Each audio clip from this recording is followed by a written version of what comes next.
오늘도 참 좋은 날이었습니다. 여러분에게 하나님의 놀라운 축복이 함께하기를 축원합니다. 오늘은 열왕기상 8장 31절 53절 말씀을 본문으로 하여서 함께 은혜를 나누려고 합니다. 여러분, 아일랜드의 시인 중에 스크라이븐이라고 하는 시인이 있었습니다. 우리가 자주 부르는 찬송가 중에 죄짐 맡은 우리 구주라고 하는 찬송시가 있죠. 이 찬송시를 쓴 사람입니다. 스크라이브. 그는 이 찬송시에서 예수님을 좋은 친구라고 칭하면서 걱정, 근심, 무거운 짐 우리 주께 맡기자라고 이렇게 권면하고 있습니다.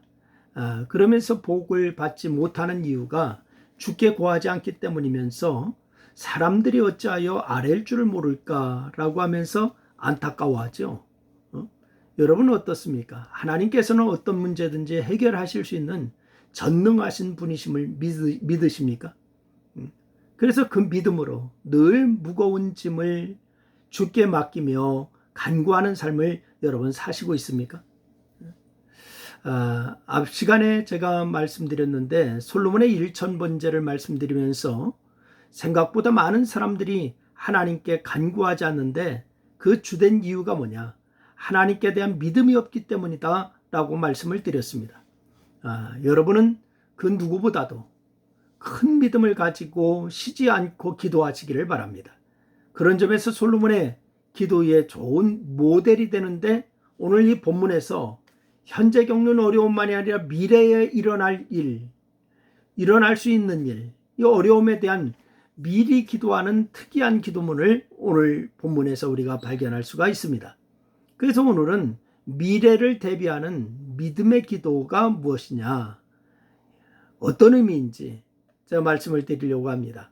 첫째는 솔로몬은 미래에 일어날 수 있는 어려움을 두고 기도했습니다.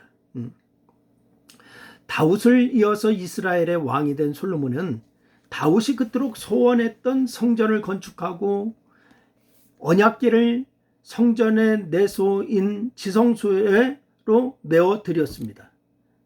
지성소에 이제 언약궤를 안착하는 거죠. 그러자 여호와의 영광을 상징하는 구름이 성전에 가득했는데 그때 솔로몬은 이스라엘 온 회중을 축복하고서 하늘을 향하여서 손을 번쩍 펴고 하나님께 30절에 이르는 긴 기도를 하고 있습니다. 그의 기도는 하나님을 향한 감사와 찬양으로 시작하여서 하나님의 임재와 성전을 향하여서 기도하는 백성의 간구를 들어달라고 하는 청원으로 이어지고 있는 것을 우리가 발견할 수가 있습니다. 그런데 이때의 솔로몬이 언급한 백성들의 간구는 아직 일어나지는 않았지만 일어날 수 있는 어려움을 포함하고 있는 것을 우리가 발견할 수가 있습니다. 그는 31절과 32절 말씀에서 얘기합니다. 31절과 32절 말씀에 보니까 이렇게 얘기합니다. 만일 어떤 사람이 그 이웃에게 범죄함으로 맹세시킴을 받고 그가 와서 이 성전에 있는 주의 제단 앞에서 맹세하거든 주는 하늘에서 들으시고 행하시되 주의 종들을 심판하사 악한 자의 죄를 정하여 그 행위대로 그 머리에 돌리시고 의로운 자를 의롭다 하사 그의 의로운 바대로 갚으시옵소서, 이렇게 말씀하고 있습니다. 그러니까 주의 제단에서 맹세함으로 그 분쟁이 해결되도록 간구하고 있습니다. 죄인을 분별하여서 바로 이 힘들어서 혼란이 일어날 때 하나님께서 악한 자의 죄가 드러나게 해달라라고 간구하고 있습니다. 여러분, 별거 아닌 것 같지만은 실은 개인의 삶과 사회 질서의 유지를 위해서 반드시 필요한 기도의 제목이죠. 33절부터 40절 말씀에도 보니까 바로 백성들이 하나님께 범죄함으로 하나님께 벌을 받는 그러한 상황을 가정한 기도를 하고 있습니다. 여러분, 솔로몬은 백성들이 하나님께 범죄하면은 적국에 패할 수 있고 가뭄에 시달릴 수 있고 기근과 전염병과 메뚜기가 황충으로 인해서 해를 당할 수 있다라고 생각했습니다. 여러분, 이 생각은 단지 솔로몬의 때만 그런 것이 아닙니다. 오늘날 우리에게도 동일하게 적용된다라고 하는 사실을 우리가 알아야 됩니다. 그때 백성들이 성전에서 회개하고 죄에서 떠나면 죄를 사하시고 모든 징계에서 벗어나게 해달라고 하나님 앞에 솔로몬이 간구하고 있습니다. 물론 적국에 패하여서 적국에 끌려가는 것은 매우 특이한 일일 뿐만이 아니라 그런 일이 벌어지지 않을 수도 있는 일입니다. 하지만 솔로몬은 그 상황까지 염두에 두고서 기도를 통한 해결책을 마련하고 있어요. 이후에 솔로몬이 전쟁에 나가서 싸울 때에 그리고 포로로 끌려갈 때도 성전에서 기도하면 하나님께서 돌봐 달라고 간구하고 있습니다. 현실을 넘어서 아직 일어나지 않은 미래의 일까지 기도의 제목으로 삼고 있는 것을 발견할 수 있습니다. 두 번째는 솔로몬의 기도는 훗날 이스라엘 백성들의 삶에 큰 영향을 미치고 있는 것을 우리가 발견할 수가 있어요. 하나님을 믿지 않는 사람들에게 있어서 기도는 어리석고 무책임한 행동으로 여겨집니다. 여러분, 그렇듯이 믿음이 적은 사람들은 아직 일어나지 않은 혹은 일어나지 않을 수도 있는 미래의 문제를 두고 기도하는 것을 이해하지 못할 것입니다. 하지만 성경은 솔로몬의 기도가 이스라엘의 자손의 삶에 얼마나 큰 영향을 미쳤는지 증거하고 있어요.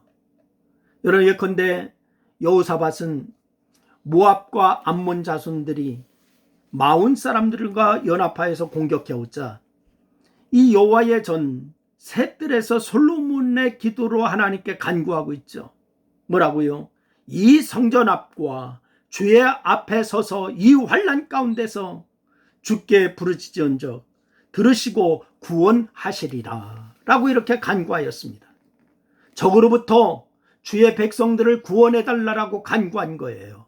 결국 여호사밧과 이스라엘 자손들은 칼 한 번 휘두르지 않고 적을 물리쳤을 뿐만이 아니라 적의 물건을 사흘 동안 거두는 큰 복을 받게 되었어요. 여러분, 솔로몬의 기도가 이스라엘의 역사에 영향을 미친 것은 이뿐만이 아니에요.